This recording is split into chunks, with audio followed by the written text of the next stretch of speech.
ఉగాది రాగానే ఇక TV channels వాళ్ళు చర్చలు మొదలు పెడతారు. ఓ పరికి మాలిన నలుగురు నాస్తికులు ఊపుకుంటూ వాళ్ళు వస్తారు, అక్కడ కూర్చుంటారు. ఈ ప్రపంచంలోకెల్లా మమ్మల్ని మించినటువంటి మేధావులు లేరు, వాడి మాట వాడి ఇంట్లోనే వెళ్ళు. వాడు వచ్చి టీవీలో కూర్చొని ఇక మొదలు పెడుతుంటాడు, మమ్మల్ని మించిన మేధావులు లేరు, మేము ఈ విజ్ఞానము ఆ విజ్ఞానము మహావిజ్ఞానము అని వాళ్ళ యొక్క అజ్ఞానం అంతా అక్కడ ప్రదర్శిస్తూ ఉంటాడు. వాడు ఏం రీసెర్చ్ చేశాడు ఈ పంచాంగం మీద? వాడికి ఉన్న జ్ఞానం ఎంత? నాసా నుంచి వచ్చి ఇక్కడ విజ్ఞానాన్ని చాలా మటుకు తీసుకొని వెళ్ళేవారు. ఇవాళ నేను చెప్తాను, ఈ నాస్తికవాదులందరూ వచ్చి మరి వాదన చేసి మాట్లాడుతున్నారు కదా, ఎవరైనా సరే మీకు ఈ ప్రశ్నలు సంధించండి. అయ్యా, నా దగ్గర ఉన్నటువంటి పంచాంగము భారతదేశానికి ఎంత డబ్బులు ఇస్తుందో నీకు తెలుసా అని అడగండి. పంచాంగం భారతదేశానికి డబ్బులు ఇస్తుంది తెలుసా మనకు?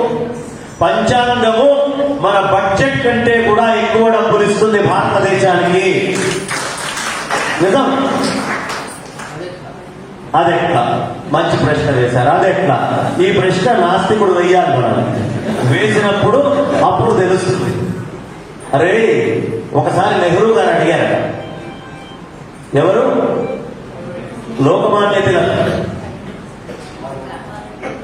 అవునా? ఆయన బిహెచ్యు బెనారస్ హిందూ యూనివర్సిటీ స్థాపకుడు ఎవరు?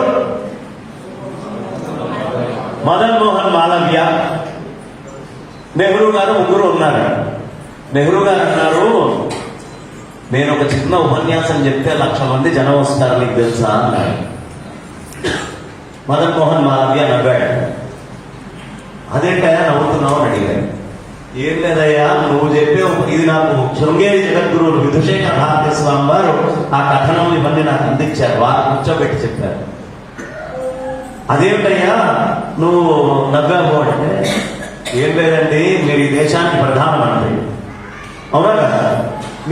మీ పార్టీ పెద్ద పార్టీ ఈ దేశంలో. ఆ రోజుల్లో మీకు కావాల్సినంత మంది కార్యకర్తలు ఉన్నారు, మీకు పోలీసు గవర్నమెంట్ యంత్రాంగము అన్నీ ఉన్నాయి. ఇవన్నీ వస్తే 1,00,000 మంది మీరు ఉపన్యాసం చెప్తే వస్తున్నారు. చాలా గొప్పగా చెప్పారండి. పాపం ఎవడో మొహందిని గోచి కట్టుకొని మార్పులో కూర్చున్నవాడు నా పంచాంగంలో అరే ఇది కుంభమేళా అని రాస్తే 3 కోట్ల మంది పోతున్నారు, దాన్నేమంటావు అని అడిగారు. ఇప్పుడు ఇవాటి రోజున పోయిన కుంభమేళాకి 5 కోట్ల మంది వెళ్ళారు. ఏమా 5 కోట్ల మంది అక్కడికి ఎందుకు వెళ్ళారు? అమ్మమ్మ చెప్పిందా, నాయనమ్మ చెప్పాడా, తాతయ్య చెప్పాడా? ఏం చెప్పింది? ఈ సమయంలో వెళ్ళి గంగలో స్నానం చేస్తే పుణ్యము అని. పంచాంగమేనా?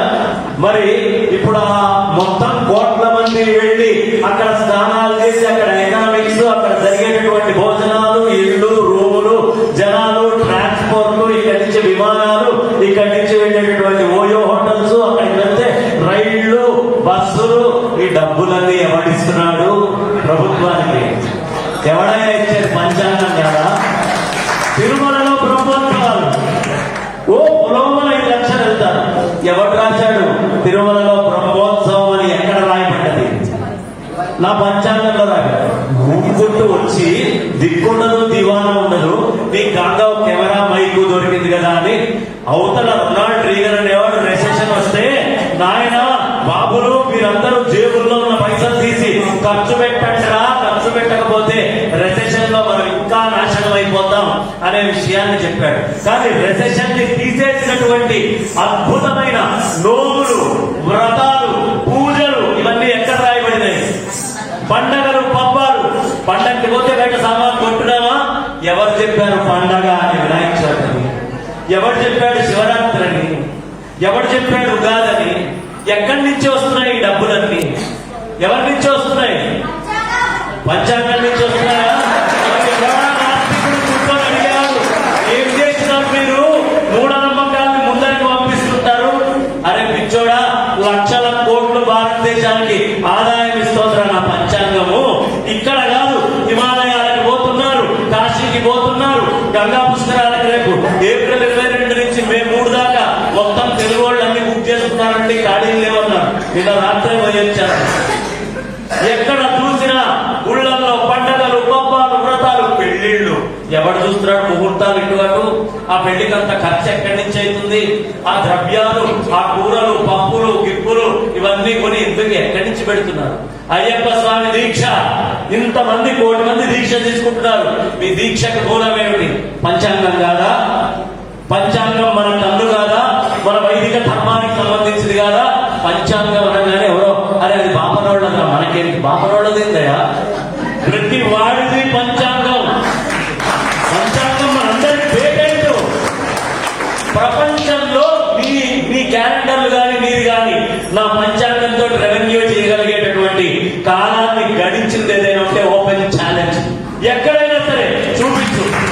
వేరే ప్రపంచంలో మన పంచాంగాన్ని మించినటువంటిది ఎంత జాతీయవాదమో చూడండి. పంచాంగంలో ఎక్కడ దేవతల్ని, ఎక్కడో చిదంబరంలో నటరాజస్వామి వారి కళ్యాణం, ఇక్కడి నుంచి అక్కడికి మనుషులు వెళ్తున్నారు. 10 లక్షల మంది పైన వెళ్తారు మొత్తం. ఒక్కొక్క రోజు ఎన్ని రోజులు ఉత్సవాలు అయితే అన్ని 10 లక్షల మంది. ఎక్కడి నుంచి వెళ్తున్నారు? పంచాంగం. ఈ రెవెన్యూస్ ఎవడు మాట్లాడేవయ్యా? కనిపించట్లేదా?